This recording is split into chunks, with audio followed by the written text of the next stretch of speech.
السلام عليكم. دور منتشر بين افراد الاسره الواحده.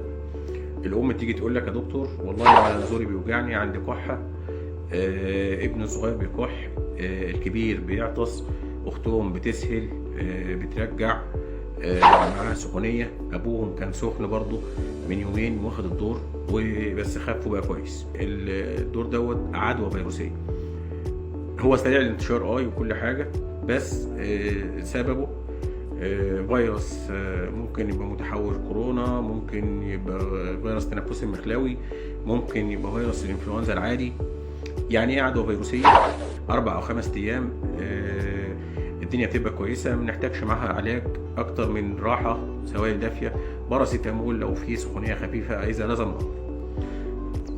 امتى نقلق او الحالات اللي لازم نتوجه للطبيب؟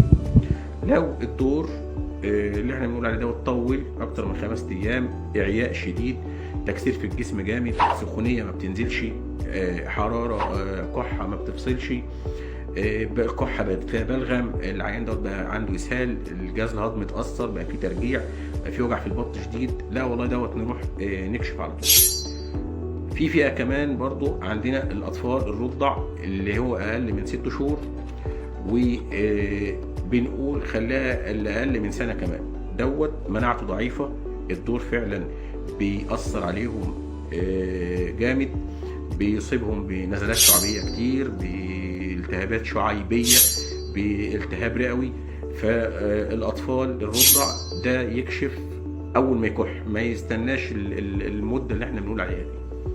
كبار السن، اصحاب المناعه الضعيفه، اصحاب الامراض المزمنه، مرضى السكر، مرضى الضغط، العيانين اللي بياخدوا علاج كيماوي، العيانين دي كلها مناعتها ضعيفه، فديت في اسرع وقت تروح للدكتور. ممنوع البوس خالص، واللي عنده برد ما يبوسش الاطفال خالص حفاظا عليهم بصراحه يعني.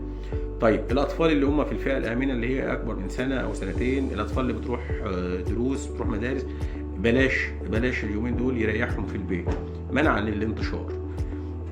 تمام. بنرفع مناعه الجسم طبيعي بالغذاء الجيد، بالفاكهه والخضار، الاكلات الصحيه، كل ده يرفع مناعه الجسم. ممكن ندي فيتامين د، فيتامين سي، ممكن ندي زنك، كل الحاجات دي بترفع المناعه وبتحسن الدنيا. بندي برضه تهويه جيده للمنزل، بنوصل الشمس تدخل البيت، بيرفع مناعه الجسم، وفي نفس الوقت يمنع انتشار الدور في افراد الاسره الواحده. ممكن اللي ما خدش مصل الانفلونزا ممكن ياخده، بيقلل اعراض جدا وبيحسن، يعني العيان بيستحمل الدور. ممكن ناخد مصل المكورات الرئويه برضه للي ما خدوش. والوقايه خير من العلاج، ودمتم سالمين.